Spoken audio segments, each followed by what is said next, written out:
रहमान रहीम subject की जो details है ना सीबीटी की, वो मैं आपको दोबारा रिवाइज करा देता हूँ, क्योंकि वेबसाइट के ऊपर वो ओपन नहीं हो रहे हैं। सो एलएलबी, बीबीए के अंदर, अकाउंटिंग फाइनेंस के अंदर, बिजनेस एनालिटिक्स के अंदर और मीडिया साइंसेज के अंदर भी जो स्टूडेंट्स अप्लाई करेंगे, ठीक है, they will be having these 4 section, जिसमें आपके पास क्वांटिटेटिव का सेक्शन होता है, आपके पास एनालिटिकल रीजनिंग का सेक्शन होता है, इंग्लिश का सेक्शन होता है और जनरल नॉलेज का सेक्शन होगा आपके पास। ठीक है जी, ये बात समझ में आ गई। जो अकाउंटिंग एंड फाइनेंस में, बीबीए में, बिजनेस एनालिटिक्स में, मीडिया साइंसेज में, एलएलबी में जो स्टूडेंट्स अप्लाई करें, they will only be having these 4 sections. इनका क्या सिलेबस है, सिलेबस के ऊपर मैं अभी next part of the video में आता हूँ। सीएसआईटी मैंने सिर्फ वही सब्जेक्ट्स ऐड किए हैं जो अभी स्प्रिंग 2025 में ऑफर हुए हैं, सो मैं इसलिए बाकी सब्जेक्ट्स के ऊपर नहीं जा रहा। सो सीएसआईटी ऑफर हुआ है across all the 3 campuses of Bahria, Islamabad के भी कैंपसेज में और लाहौर और कराची वाले कैंपस में भी। सो क्वांटिटेटिव मैथमेटिक्स इसमें होगा। इसमें क्वांटिटेटिव मैथमेटिक्स के साथ मैंने आपको पहले भी बताया हुआ है 7 to 9 एडवांस मैथमेटिक्स के क्वेश्चन हैं। सिलेबस पे मैं आता हूँ अभी। एनालिटिकल रीजनिंग इसमें भी है, इंग्लिश इसमें भी है, फिजिक्स इसमें है। सो इसमें जनरल नॉलेज नहीं है। सो याद रखिएगा कि एलएलबी वगैरह वाले जो स्टूडेंट्स हैं उनके पास जीके है। सीएसआईटी में you don't have any general knowledge in your test portion. Psychology है या बाकी जो सोशल साइंसेज में आपके पास इंग्लिश है, इस्लामियात शायद ये ऑफर करते हैं, उसके अलावा भी कुछ सोशल साइंसेज में एडमिशन जो ऑफर करते हैं, उनके लिए आपके पास क्या है, क्या एनालिटिकल वर्बल रीजनिंग है। वहां पे एनालिटिकल रीजनिंग को वर्बल रीजनिंग का भी नाम दिया गया है। ये जो आज के लेक्चर में हम लोगों ने क्वेश्चन सॉल्व किए थे, एज रिलेटेड जो क्वेश्चन होते हैं, जो आपके डायरेक्शन वाले क्वेश्चन तो वर्बल रीजनिंग में आ जाते हैं। वर्बल एबिलिटी नहीं है, याद रखिएगा। वर्बल एबिलिटी जो है वो इंग्लिश को कहा जाता है। ठीक है जी, वर्बल एबिलिटी आपको जो टेस्ट के अंदर मेंशन है वो इंग्लिश का पोर्शन है आपका। सो इंग्लिश होगी आपकी और जीके होगी। सो वर्बल एबिलिटी को वर्बल रीजनिंग, एनालिटिकल रीजनिंग के साथ आपने कंफ्यूज नहीं करना। Verbal reasoning basically analytical reasoning ही है और वर्बल एबिलिटी बेसिकली इंग्लिश है। ठीक है, आप सिलेबस की अगर बात करें तो क्वांटिटेटिव मैथमेटिक्स के अंदर मैंने आपको चीजें ऑलरेडी करवाई हुई हैं, यूट्यूब पे भी अपलोडेड है। जो स्टूडेंट्स हमारे सेशन में उनको भी इसका आइडिया है कि अरिथमेटिक का जो पोर्शन है उसमें आपके पास परसेंटेजेस हैं, प्रॉफिट लॉस और डिस्काउंट के क्वेश्चंस आते हैं, रेशियो प्रोपोर्शंस के आते हैं, एवरेजेस के आते हैं, टाइम स्पीड एंड डिस्टेंस के क्वेश्चंस होते हैं आपके पास। ठीक है, आपके पास टाइम और वर्क वही रिलेशनशिप्स निकालने हैं कि भाई इतने लोग इतने दिनों में ये काम करें, अब इतने लोग हैं तो कितने में करेंगे, ये फूड इतने लोगों के लिए सफिशिएंट है, आप कितने लोगों को। तो all these question have been solved and are already placed on the channel. ठीक है, सो एलसीएम एचसीएफ भी समटाइम्स बीच में इस तरीके की कोई चीजें आपको यूज करनी पड़ती हैं।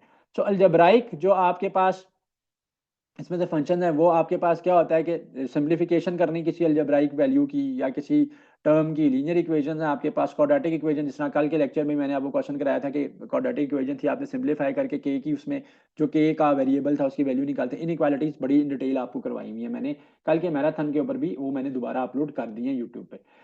ज्योमेट्री कोई ऐसा किस तरह से ज्योमेट्री नहीं है कि ज्योमेट्री का वर्ड देके आप लोग परेशान हो जाए। इसमें वही एरिया, सरफेस एरिया भी नहीं, बल्कि आप एरिया कह दो, वॉल्यूम्स कह दो, बल्कि इसको भी छोड़ो, आप एरियाज पेरीमीटर्स होते हैं। किसके होते हैं? लाइन, एंगल होगा, कोई ट्राइंगल होगा और सर्कल्स होंगे और स्केयर। यहाँ पे मिस्टर पॉलीगॉन में वो आ जाता है स्केयर वगैरह के। तो इस तरीके की बेसिक चीजें होती हैं। एरिया बता दो, पेरीमीटर बता दो, सर्कमफेरेंस बता दो, रेडियस बता दो, डायामीटर बता दो। अच्छा जी, अगर इसकी लेंथ में इतने परसेंट इंक्रीज आ गया, विड्थ में इतने परसेंट डिक्रीज आ गया, तो नया एरिया क्या हो जाएगा स्क्वायर का। So numerous questions have been solved and have been placed on the channel as well. जो मैराथन है दोनों उसमें है, जो क्वांटिटेटिव का ओल्ड लेक्चर है उसके अंदर है, जो मैराथन नंबर 2 कल अपलोड किया हुआ है उसमें भी है।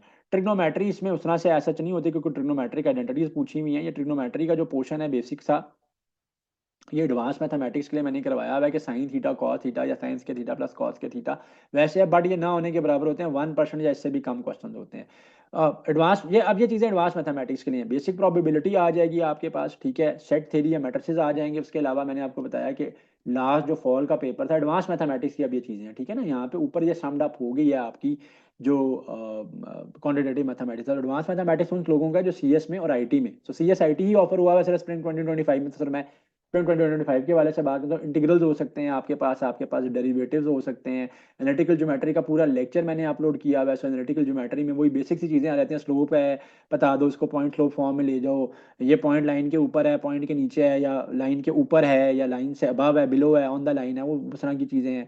ठीक है, वर्टिसेस दे के आपसे पूछ लेगा कि ये जो ट्राइंगल है इक्विलेटरल ट्राइंगल है, सोसलस ट्राइंगल है, स्केलीन ट्राइंगल है। तो I have uploaded a very detailed lecture जहाँ पे मैंने सारी चीज़ों को समड अप किया हुआ है। सो ये एडवांस मैथमेटिक्स में इस तरह की चीज़ें होती हैं। वेक्टर्स की सम टाइम मल्टीप्लिकेशन आ जाती है, वो मैंने करवा दिया है, लेकिन वो फिजिक्स के लिए भी देख लेना।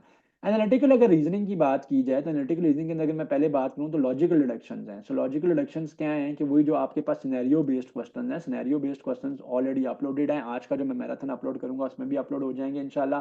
तो बेस्ड क्वेश्चंस के अंदर आपके पास डिफरेंट कंडीशन साथ गिवन होंगी। सो डिफरेंट कंडीशंस को देखते हुए आपने नीचे आंसर देना होगा। विजुअलाइजेशन से ये सॉल्व हो सकते हैं, कंडीशन से ये सॉल्व हो सकते हैं, दोनों मैंने बताया। वो स्टेटमेंट की कंक्लूजन निकालना, आर्गुमेंट। फिर ब्लड रिलेशनशिप के क्वेश्चन हैं, ये वर्बल रीजनिंग का जिसको ये नाम देता होता है एनालिटिकल में, इंटरेक्शन सेंस के क्वेश्चन है, सीरीज के क्वेश्चन है, लॉजिकल स्टेटमेंट से डिडक्शंस लेना, ठीक है, वो वाले क्वेश्चन है। खैर ब्लड रिलेशनशिप भी लॉजिकल स्टेटमेंट जो गिवन होती है उससे आप डिडक्शन ही ले रहे होते हो। बट ये क्या होता है कि जी all flowers are plants and all plants are trees, तो बता दो कि ऑल फ्लावर्स जो है वो क्या प्लांट्स होंगे या ट्रीज होंगे। सो इस तरीके के भी क्वेश्चंस मैंने एनालिटिकल रीजनिंग के सेक्शन के अंदर ऑलरेडी अपलोड किए हुए हैं, वो जाके आप चेकआउट कर सकते हो। इंग्लिश के अंदर आपके पास कॉम्प्रिहेंशन होती है, एक्टिव पैसिव होती है, डायरेक्ट इंटरेक्ट होता है, टेंसेस को बताना होता है, इडियम्स होते हैं, फ्रेजेस आ जाती हैं, सिनोनिम्स एंटोनिम्स होते हैं, वर्ड मीनिंग का यूजेस होता है, कोई वर्ड सब्स्टिट्यूट करके आपने सेंटेंस को करेक्ट करना होता है या कंप्लीट करना होता है। तो ये तीन चार चीजें हैं आपकी इंग्लिश की। इंग्लिश को वर्बल एबिलिटी भी कहा जाता है। So don't confuse it with verbal reasoning. So this is verbal ability, ठीक है। So this is not your verbal reasoning, this is your verbal ability है ये आपका, ठीक है, वर्बल रीजनिंग नहीं है। मैथमेटिक्स मैंने पहले बता दिया, वही ट्रिग्नोमेट्री, प्रोबेबिलिटी, वेक्टर्स वगैरह।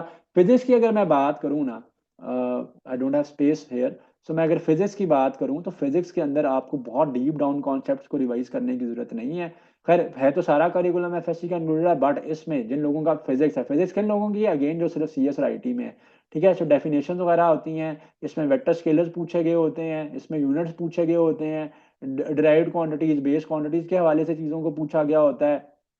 इसमें जो न्यूमेरिकल्स होते हैं, यस न्यूमेरिकल्स आ जाते हैं फिजिक्स के, बट वो वन शॉट सॉल्विंग वाले न्यूमेरिकल्स होते हैं, यानी डायरेक्टली आप उसमें फॉर्मूला प्लग इन करोगे और वो सॉल्व हो जाएंगे। यानी वर्क का आ जाएगा आपके पास, पावर का आ जाएगा, फोर्स निकालनी कहीं आ गई, काइनेटिक पोटेंशियल एनर्जीज कहीं निकालनी आ गई, ठीक है, कहीं पे हीट निकालनी आ गई, इस तरीके की होती हैं। मोस्टली डेफिनेशन बेस्ड आपने चीज़ें बतानी होती हैं। वेक्टर स्केलर न्यूमेरिकल मैंने बता दिया कि वन शॉट होता है, यूनिट्स पूछे जाते हैं आपसे। तो इस तरह की चीज़ें आपके पास फिजिक्स में होती हैं। तो physics is not that much difficult मेरे पॉइंट ऑफ व्यू में। अब किसी की फिजिक्स वीक है तो जहरी बात है उसको तो ये डिफिकल्ट लगेगा, but this is all summed up, जो कि करिकुलम की चीज़ें और सारी बातें हैं। Like, comment, and subscribe.